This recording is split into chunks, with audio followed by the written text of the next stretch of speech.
Welcome in. This is our fourth of these Lenten conversations for connection and reflection. And it's been a lot of fun to think about these questions each week and think who it brings to mind. So I'm excited that today I have two very familiar faces to our GLC community with me. So I want to invite them to introduce themselves. Who should go first? I'll go first. Krystal? Hi, my name is Krystal. I've been at GLC for, I guess, almost 5 years now. Has it been? It might have been 5 years. We started in 2019. Middle of 2019, my wife and I officially joined in June of 2019, I want to say it was. And I am currently a seminarian at United Lutheran, and GLC is my sending congregation. Hi, I'm Mark. I have belonged to Georgetown Lutheran twice, from 1979 to 1988 when I was in college and law school. And then I went home to Los Angeles and came back in 2000 and have been attending since then. I'm currently on the church council. It's my second stint. And I am a lawyer, but I'm retired. I failed at my first attempt to retire and went back to work, and I'm retired again. And so I've got time to do this kind of stuff. Yeah, I'm thankful for it. So today we're going to talk about, and each week we've been talking about the little dig deeper questions from this year's Lenten devotions. Yep, we've got ours. And so we're just going to chat. And I thought of you each for one of these questions in particular. And the first one, it's probably, those of you who know Krystal probably know that I thought of Krystal with songs and singing, and I was curious about this first one. But I'm also curious about your answer, Mark, because you are an early service person. We don't sing at the early service, so I'm curious about your thoughts on music too. So the first question is, the passage this week from the Psalms recommends singing songs of joy. What songs make you feel joyful? And I'm kind of curious if you actually do this, if you sing to yourself ever. But Krystal, why don't you start? The easy answer to the first question is yes, of course I sing to myself all the time. That is the songs that make me feel joyful. There's a song that we don't usually sing in church, but it's a camp song, the Rise and Shine and Give God the Glory, Glory, which just, it's one of those songs that I get to kind of pick up my wife a little bit for, because it's my favorite thing to sing in the morning, and she is not in love with that. Very joyful for the morning. Yeah. It's very joyful. So I love that. I also will sing This Is My Father's World a lot of times when I'm feeling really happy, especially if I've spent some time outside. That always feels like a really great place to be. And then in general, non-church music, I love listening to musical theater. Even though I studied opera, I love musical theater. And so if I'm having a really great day, it's very likely that I'm jamming out to some musical theater piece somewhere in my car. What about you, Mark? Well, despite attendance at the early service, I love music. And I have my mom to thank for that. She brought music into the family. We all had to take piano lessons for a while. I took them for 9 years and then went on to play saxophone. And she made sure we knew how to read music. Now, music that brings me joy is usually classical music, which includes church hymns. You know, when Pat gets going with the organ and she's got a flautist with her, or the harp or something, that brings me joy. And I am an absolutely phenomenal singer when I'm home alone. You wouldn't believe it. Or in the shower. Yeah. So yes, I do sing, and I like, the old pop hits that I knew in high school and college, and when the radio stations do the 70s and 80s music on weekends, it's like, wow, this is so cool. But music is a gift from God, I was taught to believe, and I do believe. And any religion that would eschew music is basically turning its back on God and God's voice, in my humble opinion. Hmm. That's really interesting. I took piano as a kid too. And yeah, I think what you just said makes me think of, isn't it Martin Luther said, he who sings praise twice? Yeah. Um, that it's, a way of devotion and connection. So yeah, absolutely. And as one of the church elders, he told me that personally. Oh, okay. Yeah. He whispered it from the stained glass. Mark. Yeah. No, you don't have that many years. Okay. The second question is what made me think of you, Mark? Because I feel like I'm curious if you correct me, and we haven't talked about this, so I'm putting you on the spot a little bit. But I feel like this just started after COVID, or maybe I noticed it after COVID when we returned to worship in person, or because we do Zoom as well and we can see each other. But I really appreciate how during the sharing of the peace, Mark, you've started doing this, the I love you sign. That's what made me think of you. And so, in this question is, how do you show someone you love them? And I know lots of people have, and I think after COVID too, our practices of sharing the peace kind of change for some people. Like we wave more, we give each other space in a different way. But, people may have different opinions about whether doing this is okay or whatever. But I really like that you do this. So I'm curious to hear your thoughts on that. And then in general, our question is, how do you show someone you love them? Wow, and I thought you invited me because one of your suggestions in this thing here is to pick up trash. Oh, And I'm good at that too. you do that at church every Yeah. Sunday. Yeah, See? that's one of the things for the week. Yeah. This is more interesting to talk about than that. But Mhm. my sister was born congenitally deaf in her left ear and Right. has never heard. And back in the day, she was 5 or 6 before anyone figured that out. And it was because when my parents would go on vacation, my grandparents would come babysit us in the winter, and we lived in upstate New York at the time. They'd call, and she couldn't hear them and would Yeah. cry.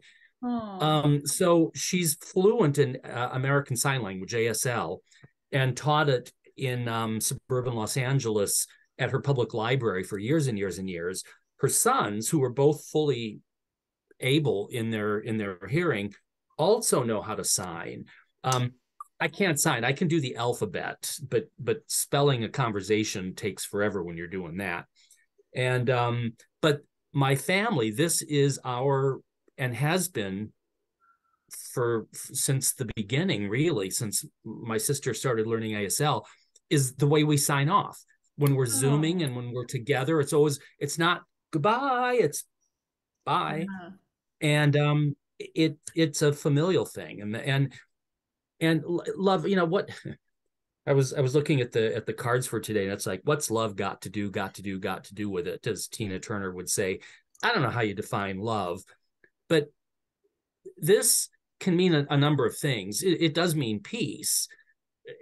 Winston Churchill used it for victory. Mm. Um, I just have never been one of. I mean, when I was growing up, it also meant, "Hey, peace, man." So I don't do that. This just seems to convey more what I'm trying to convey at church, which is my definition of love, which is a combination of appreciation and respect for someone as an individual, and a commonality of background experiences. And just having gone to the church as long as I have on and off, anyone who's there is a part of my long experience, which means I owe them respect and appreciation. And that's, I mean, I'm never going to take the time to explain that to everyone at church, but that's what I'm doing.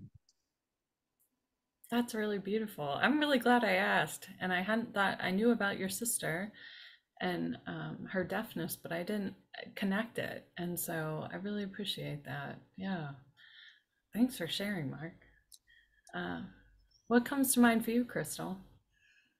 Um, I think similar as you were talking, Mark, I was thinking about the thing for me is that I think one of my gifts is that I have an ability to see people and to make people feel like they're seen by me. And I think that so when you're talking about like this kind of symbol, like this idea of really knowing and seeing people for who they are, I think is one of those things that comes to me about like, how do I show somebody that I love them? Well, it's to know whether they'd want a hug or whether they would do a handshake or whether, you know, the peace sign is the appropriate way to say that. And I joke with people that I'm close to that, you know, if we're close, there's a very good chance that I'm going to pick on you because that's part of my love language. Like I feel very like that congenial, like we're in this together. I have a younger sister, that like very sibling kind of love relationship that has a little bit of like fun infused in it. And so like my best friend and I sang in choir in college, and she was a soprano and I was an alto. And so we would do the peace sign because there wasn't enough time to get across the choir to do the sharing of the peace. But that's a very specific person that I, even to this day, if we are at church together, I'll hug her, but then we will both give each other the peace sign because it's being seen. And I think that's this idea of love, is to see somebody and know who they are. And I think that is a much more eloquent way of saying what I was trying to say, which is respect and appreciation. I think what I think we're saying the same thing. Mm-hmm. Mm-hmm. Yeah, I think so. And I really appreciate that both of your like thoughts reflected on experiences you've had in church and in your families. And you know, you could answer this question, how do you show someone you love them? Well, like, you know, kind of a Sunday school answer. Well, you be nice, or well, you give them a hug or whatever. But I think that's actually a deeper thing. And like being a part of church too, like you said, Mark, I think you were quite eloquent about everyone who's here is a part of the experience and we owe them respect. And it's not always easy, as you know well, but we, you know, it's a challenge that God gives us to love people, and but I receive a lot with it in return as well. So that's all part of this bigger fabric. So yeah. It makes me think of my childhood church and people who shared the peace and how my family did and that kind of stuff. So yeah, some of The those church saints I are grew long up gone. Go ahead. Yeah.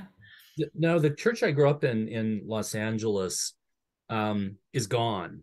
Mm-hmm. It Oh, the really? congregation, they tried to merge it with another struggling congregation, and then both of them just sort of failed and went away. And I remember asking you, Pastor, at one point, it's like, what happens to all those records? Yeah. It's like, you know, that's where I was confirmed. I mean, I don't know that I'm ever going to need to prove I was confirmed, but if I did, where would I go to do that? Mm-hmm. And it's where I transferred my membership. I don't know if I transferred it directly to Georgetown Lutheran or whether there was another church in LA when I was an adult and went back. In any event, Yeah. to know that it is gone, it hurts. I loved that church. Mm-hmm.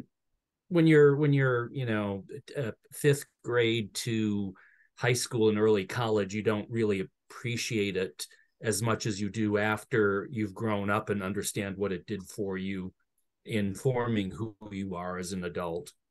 But my parents were always very active in choir and church council and all that kind of stuff. And having it gone, like I say, hurts. What mitigates that hurt, though, is that I'm still very close to most of the people I grew up with in that church, and they're Wow. the folks I visit in LA every other year for a little mini. We went to elementary school, junior high, high school together, church. So our parents all knew each other. And back in the day before uh, uh, internet and social media, we kept in touch via our mothers, who always were chatting with each other. And I'd talk to mom on the phone and be like, "You're not going to believe what happened to Dan and Sandy and blah, blah, blah." Well, as the My mom has parents one of are those moving networks into a too. different, Yeah. yeah, and it's wonderful. I mean, it's the way you keep in touch with all those folks. But for us, it was keeping in touch not only with the school and neighborhood network, but with the church network. And then the church went away, but the network stayed, and that's Mm. love. That is love. Yeah, and that's a body of Christ that doesn't always have a building, even though it's hard. Yeah. Yes. So, kind of a segue. So that last question, what makes you feel loved? Be specific. What makes you feel loved? Krystal?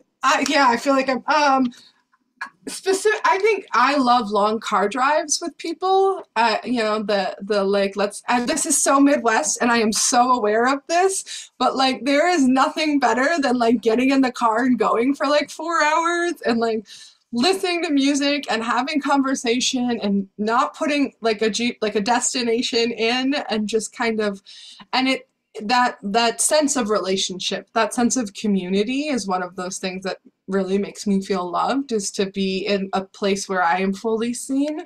And so I think that's those things that like, and again, this is like, it's hard to be specific because it's different people have a different way of showing me that I'm important and seen by them. And so there are very specific ways that that happens. It's my wife saying, let's go to the Lego store for an hour and just walk around for a little bit. Like, it's stuff like that Yeah. that like would feel a little awkward from some of my other friends, but from, Whitney, that's like the best, it's awesome. Or it's the fact that she makes funfetti cake for me for my birthday, which is, very low on the culinary taste meter, but she knows I love it, and that's what she does. And so I think it's these moments of really feeling seen by the people in my life who I care about. Those are the moments that make me feel loved.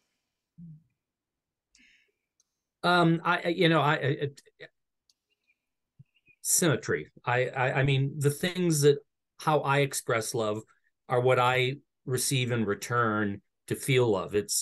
It's respect, it's appreciation, warts and all. People who can tease me knowing my weaknesses, like a lack of any knowledge of technology, or just being an old get off my lawn curmudgeon kind of guy.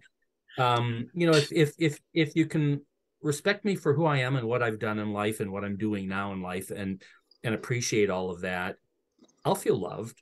Love. Again, love. How do you define that? But Yeah. Besides the romantic and the familial kind, if we're looking at society in general, you give me a shared experience and appreciation and a little bit of respect, I'm going to feel loved. I also, Mark, you bring up a thing about like what makes me feel loved in church is also that same, like being seen for who I am and being loved for that, being welcomed for that, being in a situation where who I am is celebrated, and we're all human together. And I think that's one of the reasons why I stay at GLC. I mean, it's this real sense of being seen and being loved in that place, and not just for gifts I have, but just because I'm me. Like, there is no expectation in that way. Mhm. I agree completely. I'm glad you're both a part of GLC. And I think we do strive to be a place that respects and appreciates and loves people as they are. So thanks for doing that with me too. And I'm thankful for you both. I'm thankful if you listened this far, you had a treat in getting to know both Mark and Krystal a little better, even if you knew them. And I hope it inspires you to think about these things and to share them and just to keep being the loving people that we get to share in this place. So thanks, Mark and Krystal. Thanks. Yeah, perfect. Yeah. Yeah.